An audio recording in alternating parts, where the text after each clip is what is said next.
बिस्मिल्लाहिर्रहमानिर्रहीम। Formation of words में हमने पिछले लेक्चर में ये देखा कि हमारे पास कुछ प्राइमरी वर्ड्स होते हैं और कुछ जो है कंपाउंड वर्ड्स होते हैं। फिर आगे जाके जो है इनकी कैटेगरी बनती है, कुछ जो है वो प्राइमरी डेरिवेटिव है, कुछ सेकेंडरी डेरिवेटिव। इन डेरिवेटिव्स के अगर फॉर्म देखें तो प्राइमरी डेरिवेटिव्स हैं और सेकेंडरी डेरिवेटिव हैं। यानी हमारे पास में तीन कैटेगरीज बेसिकली बनती हैं: प्राइमरी स्टॉक यानी प्राइमरी वर्ड्स, कंपाउंड वर्ड्स और डेरिवेटिव्स। और डेरिवेटिव्स में अगर दो किस्में हैं, प्राइमरी डेरिवेटिव और सेकेंडरी डेरिवेटिव। अब कंपाउंड वर्ड्स जो हैं उनको वो नाउन भी हो सकते हैं, वो वर्ब्स भी हो सकते हैं, एडजेक्टिव भी हो सकते हैं। तो अगर हम इनकी फॉर्मेशन भी इनकी इसी तरीके से, अगर हम इनकी फॉर्मेशन चेक करें कंपाउंड वर्ड्स की, तो इसके जो कंपाउंड वर्ड्स किस किस तरीके से बनते हैं ज़रा मैं आपकी गोशगुजार करना चाहता हूँ।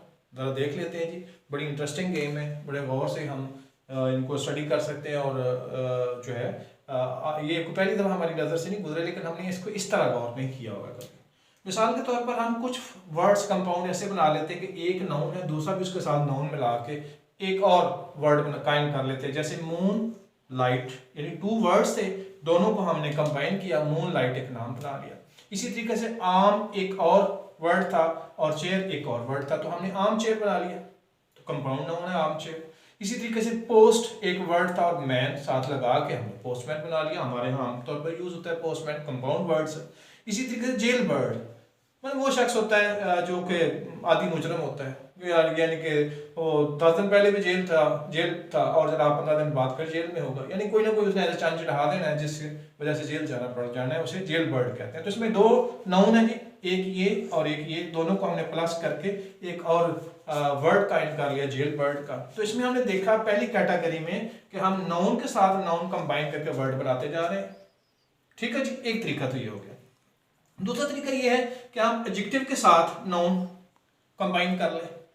आप एडजेक्टिव के साथ नाउन कंबाइन करें तो उसकी एग्जांपल्स मैं आपके सामने रख देता हूँ। तो उसमें मतलब जैसे स्वीट हार्ट का लफ्ज सुना होगा, ठीक है जी। आप किसी को प्यारा कहना हो तो स्वीट हार्ट का लफ्ज इस्तेमाल करेंगे। इंग्लिश मास्टर में आम से बात है, माएँ अपने बच्चों को स्वीट हार्ट कहती हैं, ठीक है जी।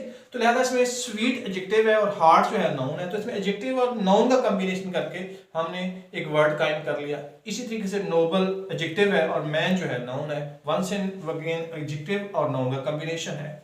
ब्लैक बोर्ड ये एडजेक्टिव है और ये नाउन है। जैसे ये व्हाइट बोर्ड है जिस पे हम लिख रहे हैं, तो व्हाइट एडजेक्टिव होगा और बोर्ड नाउन होगा, तो हम इसको भी काइंड कर सकते हैं। तो लिहाजा दूसरी कैटेगरी वर्ड्स की वो है जिसमें हम एक एडजेक्टिव और प्लस नाउन ऐड करके हम एक और वर्ड बना देते हैं, यानी इस तरह भी वर्ड्स बन सकते हैं। ये दूसरी टाइप है वर्ड फॉर्मेशन की। अब तीसरी टाइप में अगर हम जाएं तो उसमें हम क्या करते हैं कि वर्ब लेते हैं और वर्ब के साथ नाउन को कंबाइन कर देते हैं, एक और वर्ड बना लेते हैं। जैसे स्पेंड थ्रिफ्ट, स्पेंड थ्रिफ्ट का मतलब होता है फजूल खर्च, ठीक है जी। तो लिहाजा इसमें स्पेंड वर्ब है और थ्रिफ्ट जो है वो नाउन है, तो यानी वर्ब और नाउन के कॉम्बिनेशन से हमने नए वर्ड काइंड कर दिए। जैसे मैंने बताया कि जो primary stock of the words होता है ना किसी लैंग्वेज का, वो तो बहुत लिमिटेड होता है। बाकी सारी चीजें जो है वो कंपाउंड वर्ड की फॉर्म में सामने आ गई और डेरिवेटिव्स की फॉर्म में सामने आ गई। और डेरिवेटिव में दो किस्में मैंने आपको बताई थी कि प्राइमरी डेरिवेटिव और सेकेंडरी डेरिवेटिव। तो आप दूसरे को देखें जी, ब्रेकफास्ट या वंस अगेन ये वर्ब है, ये नाउन है, वर्ब और नाउन का कॉम्बिनेशन है। पिक पॉकेट जेब तराश को कहते हैं, वंस अगेन वर्ब और नाउन का कॉम्बिनेशन है। कट थ्रॉट, आमतौर पर कहा जाता है कि आजकल कंपटीशन बड़ा है भाई, कहा जाता है बड़ा कट थ्रॉट कंपटीशन है भाई, जल्दी जल्दी बड़ी बड़ी जोर लगाओ अगर इसमें यहाँ कामयाब होना है। तो इसमें एक वर्ब है, दूसरा नाउन है, तो हमने ये इस तरीके से काइंड किया है। तो नेक्स्ट कैटेगरी की तरफ देखते हैं कि जी और किस तरह फ्रेम करते हैं। जेरेंड होता है और साथ नाउन को लगा देते हैं, ठीक है। जैसे ड्राइंग जेरेंड है और साथ हमने रूम लगा दिया, ड्राइंग रूम बना दिया। और कॉमन इस्तेलाह इस्तेमाल होनी चाहिए, आजकल हर एक बंदे को कहें कि आपके घर में ड्राइंग रूम है, हाँ है। जिसको आजकल एक और हमने नाम दे दिया गेस्ट रूम का।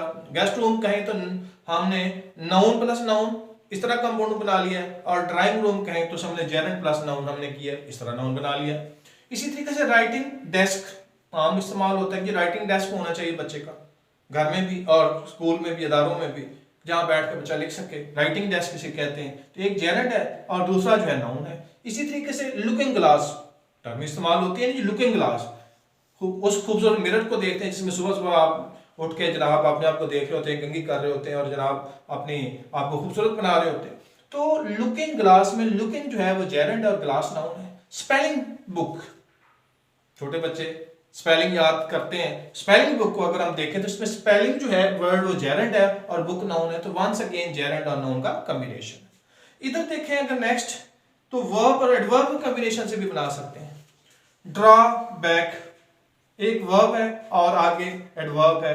लुक अप, लॉक अप, गो बिटवीन, डाई हार्ड, ये सारे के सारे हैं जिसके अंदर वर्ब, पहला वर्ब है और दूसरा हम एडवर्ब दे के हम इसको सबको कंबाइन करते जा रहे हैं और वर्ड फॉर्मेशन इसी तरह बनाते जाए, आप भी बनाते जाए जी। हम इसको रिवर्स भी कर सकते हैं कि पहले एडवर्ब ले आते हैं बाद में वर्ब ले आते हैं। जैसे आउटसेट, इनकम, इनकम आम यूज होता है। Outcome, what is the outcome of this match, ठीक है जी। और अपकीप यानी टाइडी रखना, ठीक है। तो आप इन सारी एग्जांपल्स में देख रहे हैं कि हम वर्ड को फ्रेम कैसे कर रहे हैं। तो इस तरीके से नए वर्ड्स बनते रहते हैं और लैंग्वेजेस जो है रिच होती रहती हैं। तो लैंग्वेज वही सर्वाइव करेगी जिसके अंदर फ्लेक्सिबिलिटी होती है और उसके अंदर एक्सेप्टेबिलिटी होती है। नए वर्ड्स बनते रहते हैं, वो एक्सेप्ट करती रहती है। Thank you.